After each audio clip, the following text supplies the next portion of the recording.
Tribuners, keberadaan PT Spice Island Maluku di negeri Kawa berdampak positif.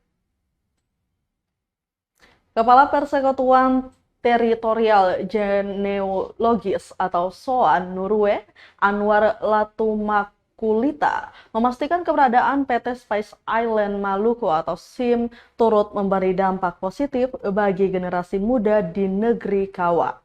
Pasalnya, sebelum adanya PT SIM, Kawa dikenal sebagai daerah dengan tingkat kenakalan hampir mencapai 70%, yang artinya stabilitas Kamtipmas mudah terganggu. Selain dari berdampak terhadap sisi Kamtipmas, perekonomian sekaligus pendapatan masyarakat meningkat pesat. Untuk itu, upaya-upaya mengganggu seluruh aktivitas perkebunan akan berdampak negatif terhadap segala sesuatu yang telah diperoleh masyarakat. Diberitakan persoalan gugatan tanah seluas 70 hektar yang dilakukan oleh warga Dusun Pohon Batu ditangani Pengadilan Negeri Dataran Honipopu.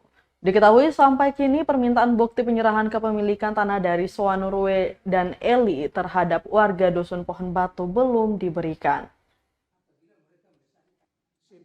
Sesudah bisa apakah masuk, sebelum itu kau ini kenal dengan angka kenakalan itu mungkin di atas 70. Itu untuk generasi muda.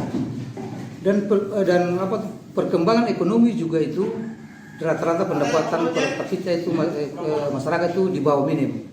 Namun dengan adanya kehadiran Abaka yang sampai hari ini sudah merekrut tenaga kerja kurang lebih 200 orang ini, yang pertama putaran ekonomi untuk masyarakat Kawa akan ada perubahan karena pendapatan per orang untuk pisang Abaka itu 3 juta per hari, sehingga ada perubahan.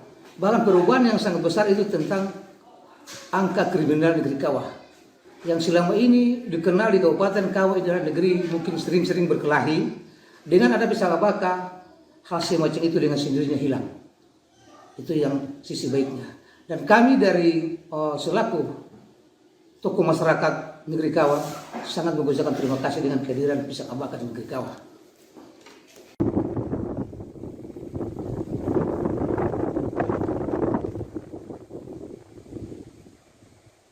Terima kasih sudah nonton. Jangan lupa like, subscribe, dan share ya.